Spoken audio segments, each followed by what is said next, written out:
So this is one of the greatest albums of Paco de Lucia.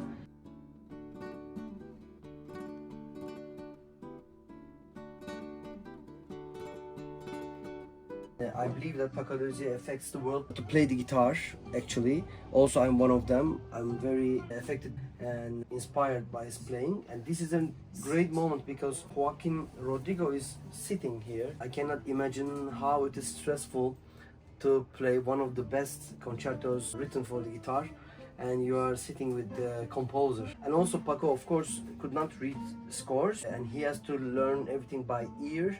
And at the climax of this song, there's a rahiado technique. Before Paco, all the classical guitars play with one finger, like but after Paco, he thinks that rahiado is much more complex technique, you know, and he used rahiado, and everybody starts to practice that also on the song. Amazing music, amazing playing, amazing recording also.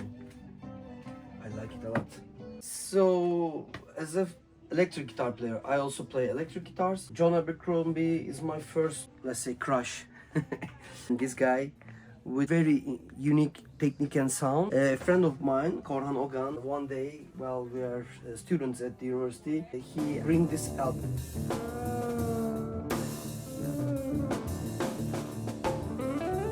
He said, I think you want to play like him, but you don't know how, so you should listen to this guy. I was trying to copy his sound using a little bit of chorus, cutting the highs of the guitar, but I couldn't get the sound. And 1.5 years later, there's a concert in CRR Concert Hall with his trio, not this with these guys. I go and check the concert, and I realize that he's playing with the slash of his thumb actually. So he has this round one tone coming from it, and you cannot make unnecessary speed because you don't have the pick with you. Those times in the beginning of his career, he was holding a pick like this, you can see it, but after that he threw the pick away.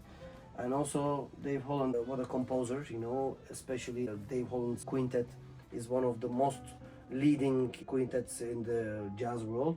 And of course Jack DeJohnette, he's in one of the best albums. Also ECM released a few of those gateway projects. It's like a kind of modern jazz, more improvised, for free fall music. Actually, it's an amazing music. We have Metheny, very distinguished player, you know, also it affected me so much. But how I affected from him, it's the group mentality. So we are here with the Metheny group now.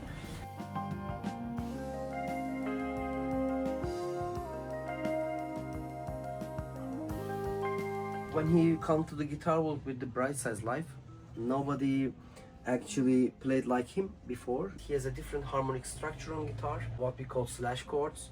Most of the time piano players are doing it so well. Before him, we didn't heard that slash chords. And he come up with a song which is Bright Size Life, and after that everybody starts to know him. This band is also amazing because we have Lionel Mace in it. Without Lionel, I don't believe this group will sound like that. This album has like long compositions, like a trip, you know, road trip, you know. You're going and up. Of course, he made few of those albums with some additional people on the band, but the sound and compositions are really amazing. What we have here,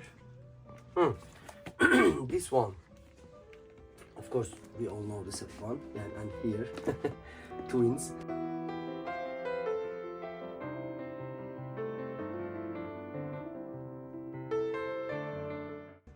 This album shows to me that you can play something originally coming from the jazz background, jazz tradition, but it doesn't have to sound like traditional jazz. Of course, he is a great classical player too, This album is like one of the best soul albums and most sold, I guess. If I'm wrong, please correct it. Especially in the second part of this LP, there's a very crazy improvisation. I don't remember, but maybe it's from B minor, but this is really good. I heard a story about it.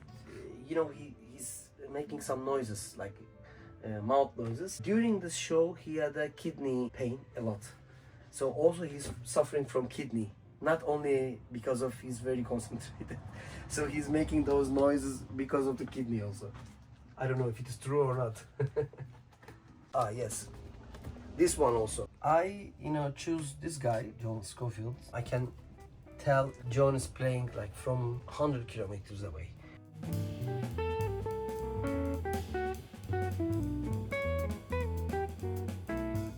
This Bill Stewart and Steve Swallow actually is one of the best guitar trios ever on the planet because of Steve Swallow's incredible accompaniment. He has a special playing with the pick, and he has a special length of the bass also.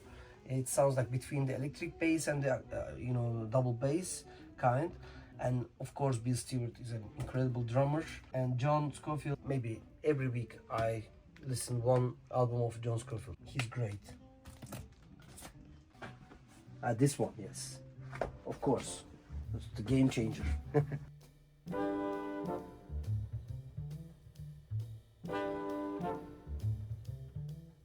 This album is a game changer from two aspects, because it's the first example of modal jazz music, modal harmony jazz music, Probably they had some tries before, but with the so what piece, it's only D minor, E flat minor, and it turns back. So it's very important album for jazz musicians, and also it is not easy to play that song, So What? Because 8 D minor, 8 E flat, and 8 D minor, and this is the song. And then when you start soloing, the 8 D minor part is double up at the end. So you need to count really very precisely, because you immediately go and play E flat minor and people look at you like this, there's 8 bars more of 8 D minor. So when I was a student, we were really struggling with this piece a lot. This recording, in a technical wise, kind of milestone in the recording industry. They recorded with 2 microphones, live onto 2-track, but they replaced the drums in a different position, in a different place. You can check the details of it. After this recording, they start using that technique more and more in the jazz record. Nothing to say about Miles Davis. He's the milestone of jazz music. He changed the music like 4 or 5 times. As a character, as a look, he's unbelievable. This is Storytellers. This album is a kind of dream of mine when I was a student at the university, because Antonio Forcione was in Istanbul to have a concert, and he's visiting our school to have a masterclass.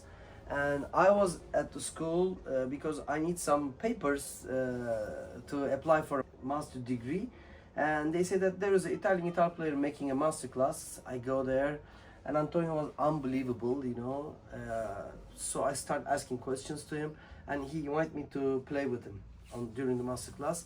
And immediately after the masterclass, his manager came to me and said that Antonio wants to meet you at the hotel.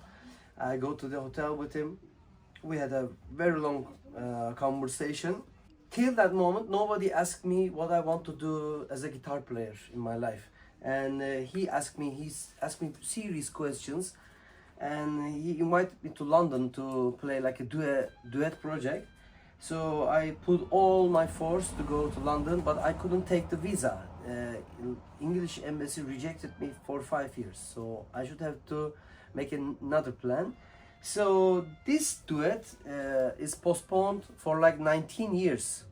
So it was 2001 when we first met, and 19 years later I got an email from Margarita, and she said that we are promoting and doing Antonio Forcione's music and concerts, and we thought that your music can fit with this guy's music. Do you want to have a concert with him? And I was like, hell yeah, after 19 years later. So first time we meet in here after 19 years.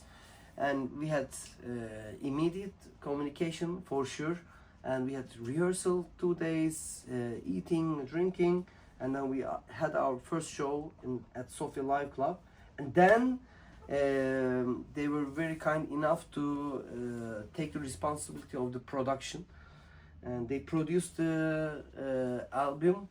5 compositions from him, 5 compositions from me, and we came to Sofia to Pekarnata Studios. It was a very nice studio, and we recorded the album, and we had amazing pictures, an amazing booklet, and I'm so proud, firstly, of myself, because after waiting like 19 years, I had this album in my career, which is very important for me. And also playing with him is like real magic, because he teach me in every show. He has so much experience in life and on stage also, so I'm super proud. I love you, maestro, and I love you guys. Thank you.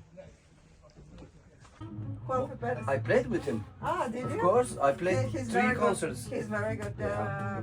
He's graduated from a guitar department actually, on Madrid. And he's playing Bass. bass and the melodies on bass. Yeah, he's great. I like him very much. We just write to each other. He got the Grammy last year. For this one? With this album, yes. He got the Latin Grammys.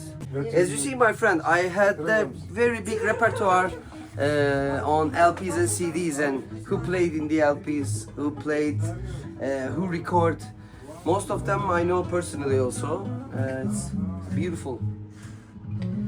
So I want to say this.